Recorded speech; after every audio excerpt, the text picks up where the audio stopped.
From last night, New York Giants, Philadelphia Eagles, and Eli Manning is back. First start since week 2. Got his big brother in the building. There's Peyton Manning right there. He was on pins and needles all game. I love those shots from him in the suite. You know what else is sweet? How about Darius Slayton? This dude was a beast last night. He had himself a day. Eli Manning in the first half was cooking. He finished 15 for 30, 203 with 2 TDs. Manning loving it, and all the Mannings loving it. But the Eagles, they wouldn't give up in this one. After being routed in the first half, they would take it to overtime, and this is second and goal, and who does he hit? Carson Wentz to Zach Ertz. Game-winning touchdown. Peterson loving it. I want to know what he said at halftime, because these guys came out ready to play. The Eagles win this one 23-17. Ertz has 9 catches, 91 yards, 2 TDs, and Wentz had himself a day as well, 325 and 2 TDs. And here is the NFC playoff picture. There it is, tied at the top with the Cowboys for the NFC East lead. San Francisco with a nice, comfy lead over the Packers. I love you guys. I love everybody watching, but let's fight. Let's do a segment called Fight My Five. We have a precocious youth in boxing gloves who looks really angered and ill-tempered, and that's the point of this segment. We're going to do our own spin on power rankings. Nate started to begin the season, then Peter took the baton, then Kay, then me, and we all put our own little spin on it. I'm certainly going to have mine. Top 5 teams as I see it in the National Football League right now. Would you guys like to start with number 5? Yeah. Should I start with number 5? Yeah. Here we go. Number 5, as always, and they always will be and always have been, the New England Patriots with, they used to have a little star up there. Maybe we took off that star for some reason. I normally put the Patriots at 5, and you think, how could this possibly be the 5th best team? They just lost at home. They look terrible. They have no offense. They are bigger than power rankings. I said last week, if they lose the rest of their games, I'll leave them at 5. If they win the rest of their games, lose them at 5. And if your team gets to 4 Super Bowls in 5 years and earns the equity to stay up here, I will put them there too. Guys, it's dark times right now. It may be end of times. How do we know? The Chiefs defense, of all things, a piñata in the league, are barking at Tom Brady on the field and getting in his face. Can you give me a little taste of it, please? Look at Chris Young face to face with the GOAT, and they had so much to say afterwards. Frank Clark, after this game, said, hopefully we can get them again. I want them again. They don't have a tackle that can block us. Wow. And so this is, you don't normally provide the Patriots with that, but there's blood in the water.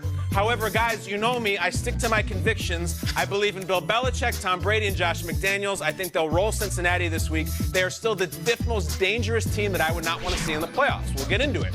At number 4, we got a new addition. Ever since I've been doing this segment, it's been the same 5 teams, but I would like to officially welcome to my top 5 the Kansas City Chiefs. The Kansas City Chiefs that we just saw are in at number 4. We talk a lot about peaking at the right time. They've been through a lot this year. Mahomes out. There was the Matt Moore chapter. All these things. They're playing their best football now, and I still think Mahomes has another level he can bring it to. Speaking of another level, we talked a lot about these stars that are emerging on defense. Frank Clark talked to Sam Mallinger of the KC Star. Had a lot to say after this game. Let me run the tweet for you guys. A little personality here. Frank Clark said the division title don't mean bleep, called himself the crazy man with the gold hair, and then I believe compared himself to a TV character I've never heard of. Long live Frank Clark.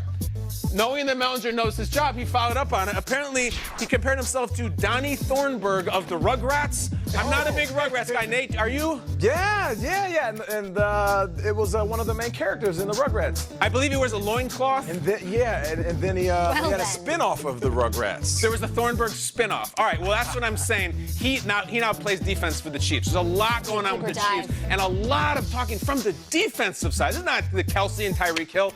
Number 3, though, guys. Team I've really believed in for a long time. Coming off a loss, I saw the New Orleans Saints as my number 3 team in the NFL.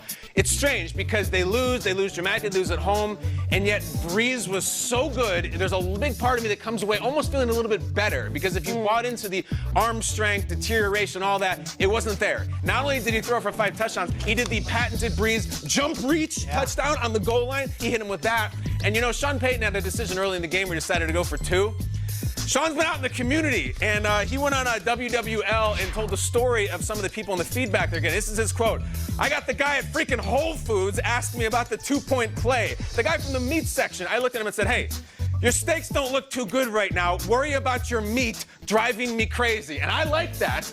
Nate, I don't know if you guys can work on a worry about your meat t-shirt or anything like that, but it does seem like kind of a thing they sell in them streets, right? Kind of thing you wear at the school and have to turn it inside out. You know, gotta have my meat. That Sean Payton's getting mad at the guy at Whole Foods of all the reasons to do that. I'm sure there are plenty. I like pissed off Sean Payton. How about Sean Payton after the biggest losses at Whole Foods Sunday night? Sure, getting steak too. Must be nice, Sean.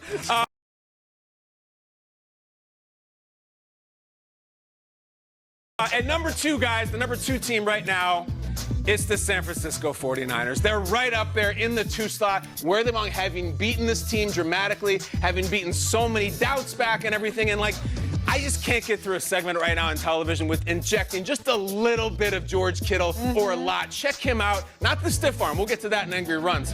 Check out the pregame speech from the People's tight end. Let me tell you what we have today. We have an opportunity to be great. We have an opportunity to go into this house and take something that they don't want to give us. Hey, all you got to do is be you. Special teams, offense, defense, just be you. And we are great. All right, baby, let's go. Let's go.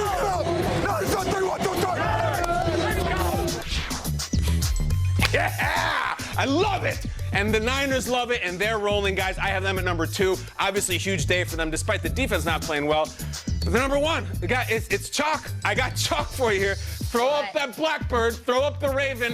I guess it's a purple bird after all, with evil red eyes.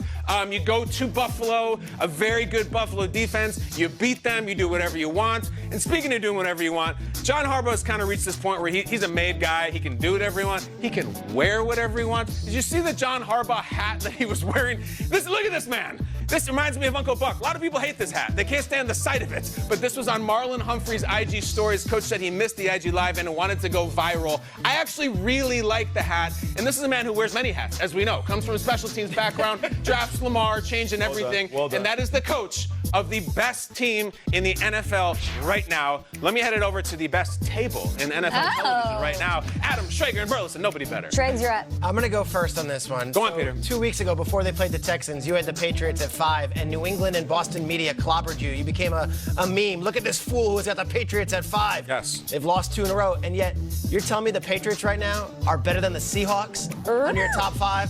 Who have as good a record and just lost a tough one against the Rams? Seahawks are interesting because I used to have them way up here. Yeah, Tough loss to the Rams. They're down here in that Packers, Titans, Vikings territory. I have a very special relationship with the Patriots, and I don't do it because I want to. I do it because they have earned it. I'm never going to put them out of here. I don't care what they could lose Cincinnati this week. Guess where they're going to be next week? 5. My top 5. Adams? ¿Dónde está los Seahawks? Like, I know you mentioned probably them at a little. 6. Are they at 6? Okay, I was You a don't think huge head-to-head Seahawks fan. against Kansas City, the Seahawks would win with Russell Wilson? I don't know. We'd have to see it in the Super Bowl, but it wasn't just that they lost. They didn't show up for that game. Like, LA blew them out. Never mind the final score. They weren't there. And you and I have talked a lot about this year. The Seahawks are in a lot of really close games. Very close. Maybe too many. They might have a tiny bit of fake goodness going Maybe a on. little fake We good. got to see. Great quarterback, fake good. Great quarterback, but they got hammered Could use by a the Rams. blowout. Really could use a blowout from Seattle. Like Maybe we get it, Peter, because they were on the wrong end last week. But that's it. Everybody get mad. That's the point of it. It's Tuesday. It's the worst day of the week. Sorry, Kyle, what's your Twitter handle for the Packers fans? At Kyle Brandt. It's clean. For all the Packers fans. This Sorry, one. Packers. Bring it, Packers fans. You guys look great against Washington. Tweet me. I mean, is anybody going to get mad at those 2 first ones being in the Super Bowl? Nope. No. You Run saw that one back. the catches. What did we not see, Nate? We didn't see the feet, Kay. The fancy footwork. A little toe drag swag coming up in that.